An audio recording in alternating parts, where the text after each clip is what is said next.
Okay, welcome all to the first lab of ME 712. So today's lab is about pneumatic control. So as you can see, this is a basic Festo pneumatic kit. So for this kit to work, we need compressed air as our input. So we have a compressed air connection through the compressor to this unit. So the connection is connected to the FR unit of this pneumatic kit. FR is filter and regulator. Here you can see the connection of the compressed air. This FR unit, FR is filter and regulator. The pressure regulator of this FR unit helps us to maintain the pressure in the pressure line, irrespective of the pressure fluctuations. And the filter filters out any contamination in the compressed air. Going further, this is a blue switch to make the air supply on and off.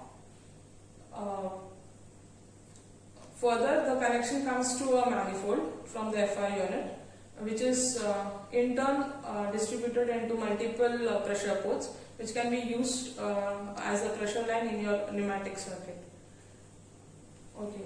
Next is, as you can see here, here is a basic simple pneumatic circuit with these are input elements, this is a control element, and this is an output element of your pneumatic circuit.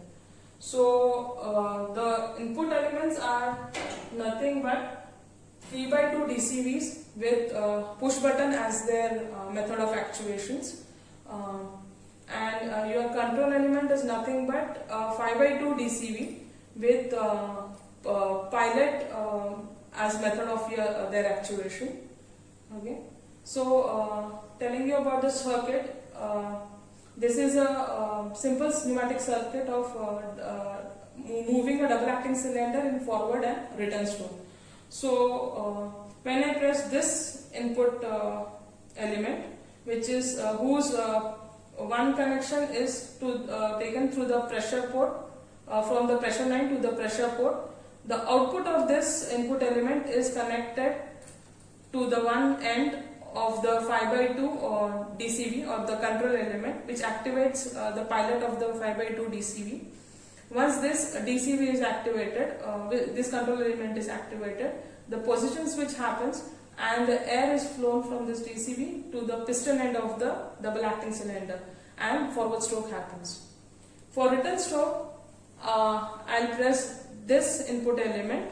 When I press this input element, the output of this input element activates this pilot of the 5x2 DCV. When this pilot of the DCV is activated, again position switch takes place and air enters the rod end of the double acting cylinder and return stroke happens. So let me show the functioning of this pneumatic circuit. For this we will make the knob on. Okay. So for forward stroke I will press this input element. So forward stroke happens. For return stroke I will press this input element. Okay. So this is a simple pneumatic circuit of forward and return stroke of a double acting cylinder. Okay, after this working of the basic pneumatic circuit, let us go forward. I'll show you some pneumatic components. So as I told you, these are input elements. Let me show you further few input elements. Input elements are nothing but 3x2 direction control valves whose method of actuations are different. Like this one, this is a 3x2 DCV with push button as its method of actuation. This is another 3x2 DCV whose method of actuation is a manual switch, lever switch. You have to make it on and it will remain on unless and until you make it off. So here we have input elements with two ways of actuation. One is the push button, other is a lever operated switch. This is also an input element with 5x2 direction control valve. 5x2 means it has 5 ports and 2 positions. So I'll show you those 5 ports. You can see this is an input port, these 2 are output port, and these 2 are exhaust. Okay.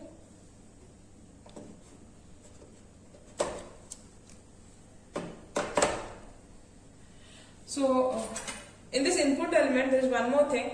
This input element is a normally open 3/2 direction control valve, whereas the other input elements are normally closed direction control valve. This one is normally open direction control valve. The other two are normally closed. So going further, let us see control elements. Again, control elements are nothing but 5/2 direction control valve. As the name suggests, it has 5 ports and 2 positions. The method of actuation of this control element is they are pilot operated. So this is a control element 5/2 DCV.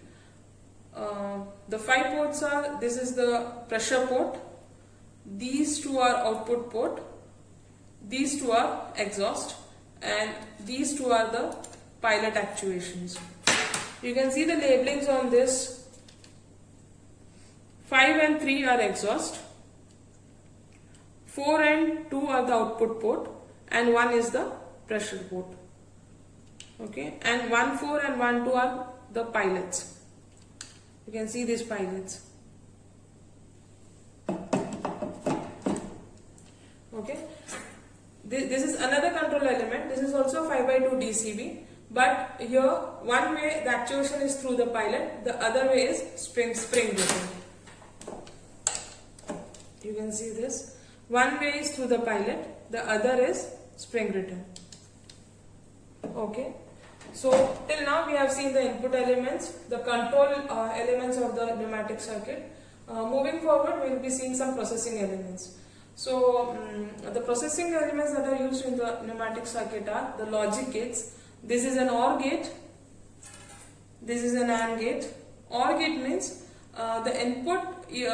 This will become true for any of the any of the input is true. And for AND gate, both the inputs should be working, then only you will get an output. Okay. Another processing element is, this one. This is a flow control valve, which with help of this processing element you can control the speed of your cylinder, forward or return stroke of your cylinder. It throttles the air, supply air or exhaust air to control speed. So these are the few processing elements: shuttle valve or flow control valve, your OR gate, AND gate, and this is a quick exhaust valve. The basic purpose of this quick exhaust valve is it reduces the ideal return time of your cylinder. You can see one end of this quick return valve is connected to cylinder, the other is connected to the control element. There is an orifice through which the air, rather than going to the control element, the exhaust air will go to environment with the help of this larger orifice. It is given so that the return time will be reduced, or the idle time will be reduced. Okay, moving further, the next component or element which is there in the pneumatic circuit is actuators or output element. So here the output element is a double acting cylinder or a single acting cylinder. In double acting cylinder, the forward and the return stroke happens because of the air supply. When the air enters the piston end of the cylinder, forward stroke happens. When the air enters the rod end of the cylinder, return stroke happens. Whereas in single acting cylinder, the forward stroke happens because of the air, whereas the return stroke happens because of the spring action. So these are the basic pneumatic components that are used in a circuit. We have seen one simple pneumatic circuit. Let us see a few more.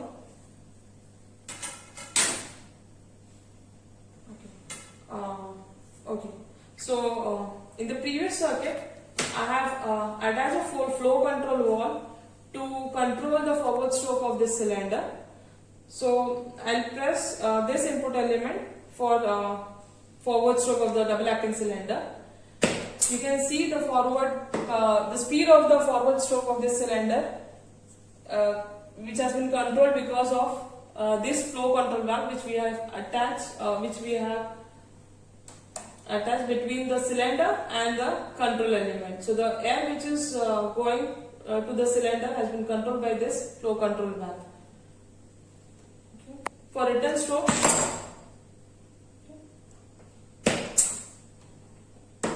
you can adjust the speed of this stroke through the adjustable screw which is there on this flow control valve.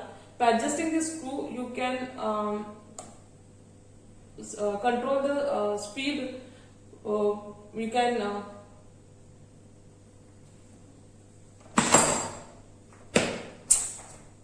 see, now it is not moving. I have tightened the screw and loosen it. Further, to add few more, we will now see what happens if we add an OR gate to our circuit. Now we will make an single short cycle. Single short cycle means when I press the input element, both forward and return stroke should happen in the circuit. So for that,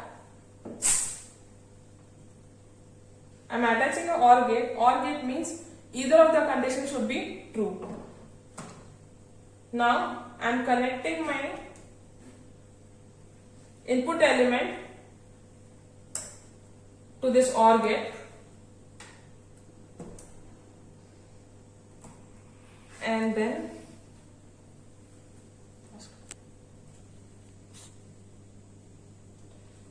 my output of this OR gate,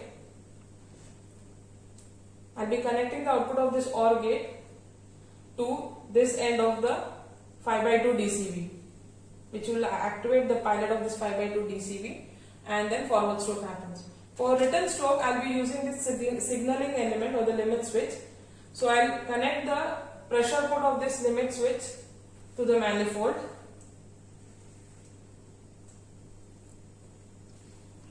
and then output of this limit switch, which will sense the rod position and activate the other end of the DCV. So I am connecting the output of this limit switch to other end of the DCV. So my circuit is, I have connected two input elements to an OR gate. So output of the OR gate will be connected to the 5/2 DCV or the control element. From the control element, air will pass through the flow control valve to the piston end of the double acting cylinder. Once the forward stroke happened, the signal element or the limit switch will sense it, and the output of this is connected to the 5/2 DCV, which will again make the position switch and return stroke will happen. So when I press either of the input element, both my forward stroke and return stroke happens. Make the thing on. So you can see only with one push, both forward and return strokes are happening. I'll do this with the other element also, as either of the condition is true for OR gate. So when I operate either of the input element, my forward and return stroke happens. Okay, thank you.